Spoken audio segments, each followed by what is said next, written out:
तो hello everyone, कैसे हैं आप सभी। आई होप सभी अच्छे होंगे। तो लास्ट लेक्चर में जैसा कि आपने देखा था, हमने जो 9.1 एक्सरसाइज है अपनी वो कंप्लीट कर ली थी। इस लेक्चर में हम देखते हैं एक्सरसाइज 9.2। चैप्टर कौन सा चल रहा है हमारा 9th चैप्टर, जो कि है हमारा सीक्वेंस और सीरीज़ का। ठीक है, ये चैप्टर है हमारा सीक्वेंस और सीरीज़ का। तो सेकंड एक्सरसाइज शुरू करने से पहले आपको कुछ बेसिक टर्म्स का पता होना चाहिए, जैसे कि एपी क्या होता है, फुल फॉर्म होती है इसकी अरिथमेटिक प्रोग्रेशन।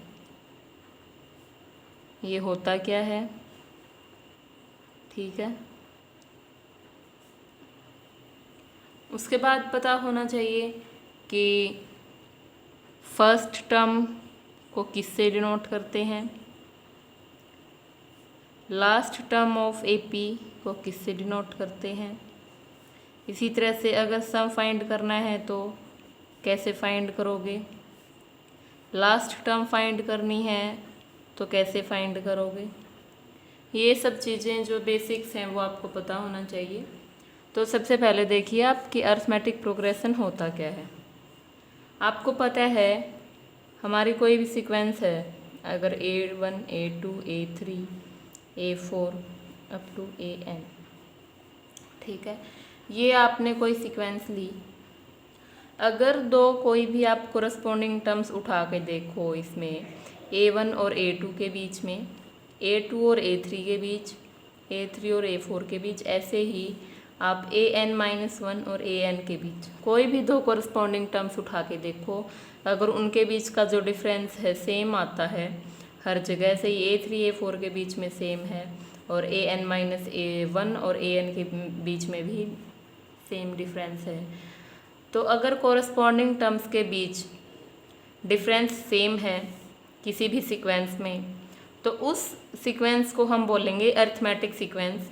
ठीक है, अरिथमेटिक सीक्वेंस, या आप कह सकते हो अरिथमेटिक प्रोग्रेशन। ठीक है, तो कोई भी ऐसी सीक्वेंस जिसमें कोरस्पॉन्डिंग टर्म्स के बीच सेम डिफरेंस रहे, उस सीक्वेंस को हम बोलेंगे अरिथमेटिक सीक्वेंस या अरिथमेटिक प्रोग्रेशन। ठीक है, अरिथमेटिक प्रोग्रेशन ऐसे अगर आपको ऐसे समझ नहीं आ रहा है तो सिंपली देखिए कि अरिथमेटिक प्रोग्रेशन वर्ड से ही पता लग रहा है। अरिथमेटिक मतलब अरिथमेटिकली, मैथमेटिकली प्रोग्रेशन, प्रोग्रेस हो रही है, इसमें प्रोग्रेस हो रही है। अगर एक टर्म से दूसरी टर्म में जाएंगे तो उसमें प्रोग्रेस मिलेगी। ठीक है, तो A1 से जितनी प्रोग्रेस A2 में हुई है, A2 से आगे जो A3 है उसमें भी सेम ही प्रोग्रेस होगी। अगर वो प्रोग्रेस सेम हो रही है, या आप कह सकते हो कि उनके बीच का जो डिफरेंस है वो कॉमन है, तो उसको बोलेंगे हम अरिथमेटिक सीक्वेंस या अरिथमेटिक प्रोग्रेशन। आप अपनी चॉइस से कोई भी आप कह सकते हैं, कुछ भी बोल सकते हैं, आपको कुछ भी अनाउंस कर सकते हैं। ठीक है, अब आती है इसकी नोटेशंस की। तो A1 है, A1 को बोलते हैं हम फर्स्ट टर्म, और जो लास्ट टर्म है उसको L से भी डिनोट करते हैं और AN से भी डिनोट करते हैं। ठीक है, इसमें N टर्म्स हैं टोटल, तो AN क्या होगी, हमारी लास्ट टर्म है, और लास्ट टर्म को L से डिनोट करते हैं। फर्स्ट टर्म को किससे डिनोट करते हैं, ये से, लास्ट टर्म को L से, या आप AN भी बोल सकते हो। ठीक है, अब कॉमन डिफरेंस है हमारा D, मतलब A2 माइनस A1 कितना है हमारे पास, D है। A3 माइनस A2 भी क्या है हमारे पास, D है। ऐसे ही A4 माइनस A3 भी क्या आता है, D। और अगर इसको हम जनरलाइज करें तो हम कह सकते हैं कि AN-1 क्या होगा, D। तो ये जो फॉर्मूला है ये हमारा आ गया कॉमन डिफरेंस फाइंड आउट करने का, कि अगर आपको बताया हुआ है कि ये कोई GP है, इसका कॉमन डिफरेंस फाइंड करो, तो आप क्या करोगे, उसकी nth टर्म और n-1th टर्म का डिफरेंस कर दीजिए, वो आपका कॉमन डिफरेंस आ जाएगा। तो ये है हमारा कॉमन डिफरेंस फाइंड आउट करने का फॉर्मूला, यहाँ से ऐसे डिराइव हुआ है। ठीक है, इसके बाद आता है कि हम लास्ट टर्म या nth टर्म कैसे फाइंड करेंगे। ठीक, nth टर्म बोलो या लास्ट टर्म बोलो, कैसे फाइंड करोगे? आपको क्या करना है कि a plus n-1 into D, ये है हमारा लास्ट टर्म फाइंड करने का फॉर्मूला, ठीक है ना। अगर आपको यहाँ पे बोले कि a2 फाइंड करना है तो an क्या है हमारा, यहाँ से ये आ गया, an है हमारा a plus n-1 into D, तो a2 कितना हो जाएगा, a प्लस 2-1 इंटू डी, क्या हुआ a प्लस डी। तो a में अगर d ऐड करोगे तभी तो a2 आ है ना। अगर a में 2 बार आप d ऐड कर दीजिए, एक बार d ऐड करोगे तो a2 आ जाएगा, फिर से d ऐड करोगे तो 3 आ जाएगा। तो अगर a1 में आप 2d ऐड करोगे तो क्या आएगा हमारा 3d। ऐसे ही इस फॉर्मूले से देखिए तब भी यही आएगा कि a3 क्या आएगा, a प्लस 3-1 इंटू डी, कितना हुआ a प्लस 2d।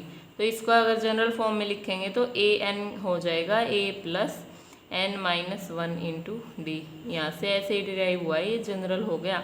आप इसको अप्लाई करके भी देख सकते हैं कि a1 पर भी अप्लाई हो जाएगा, a2 पर भी अप्लाई होगा, a3 a4 सभी पे अप्लाई होगा। इसके बाद है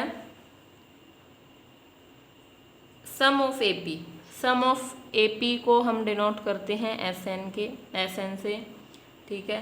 और इसको फाइंड आउट करने का फॉर्मूला होता है n/2 plus into n/2 into 2a plus n-1 into D. ये है हमारा किसी भी अर्थमेटिक प्रोग्रेशन का, अर्थमेटिक सीक्वेंस का फॉर्मूला, सम फाइंड आउट करने का फॉर्मूला, ठीक। ये है हमारे कुछ बेसिक फार्मूलाज। ये है nth टर्म बोलो या लास्ट टर्म बोलो, उसको फाइंड करने का फॉर्मूला है ये है हमारा कॉमन डिफरेंस फाइंड आउट करने का, ये है हमारा सम फाइंड आउट करने का। तो ये थी कुछ बेसिक टर्म्स और बेसिक नोटेशंस और बेसिक डेफिनेशन अर्थमेटिक प्रोग्रेशन की, कि अर्थमेटिक प्रोग्रेशन होता क्या है, और जिसके ऊपर पूरी एक्सरसाइज बेस्ड है 9.2।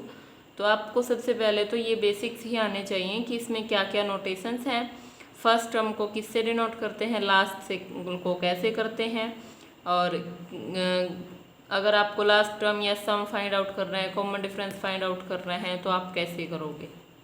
अब इस फॉर्मूले से अगर आपको बोल दें कि आपको n फाइंड आउट करना है, आपको लास्ट टर्म दी हुई है, फर्स्ट दी हुई है, डिफरेंस भी आपको पता है, आपको बताना है कि उसमें कितनी टर्म्स है, मतलब n फाइंड आउट करना है, तो इससे आप वो भी कर सकते हो ना, क्योंकि l क्या है हमारा a plus n-1 into D. a को इस साइड लेके जाइए तो l minus a is equal to n-1 into D. अब d इधर मल्टीप्लीकेशन में है, लेफ्ट साइड में आएगा तो डिवाइड में हो जाएगा, तो n-1 किसके इक्वल आ जाएगा, l minus a upon D. अगर आपको यहाँ से n फाइंड करना तो n क्या हो जाएगा, 1 plus l minus a upon D. तो यहाँ से आपको n भी फाइंड करने का फॉर्मूला मिल गया। तो ये था बेसिक्स एक्सरसाइज 9.2 का। तो आप ये फॉर्मूलाज याद कर लीजिए। नेक्स्ट वीडियो में हम क्वेश्चंस करेंगे 9.2 एक्सरसाइज के। तो आई होप गाइज आप सभी को ये जो बेसिक है ये समझ आया होगा। अगर आपको ये वीडियो पसंद आई है तो प्लीज़ मेरे चैनल को सब्सक्राइब कर दीजिए और बेल आइकन को प्रेस कर दीजिए, जिससे नई वीडियो की नोटिफिकेशन आपको सबसे पहले मिलती रहे। तो thank you for watching this video guys. Thanks everyone.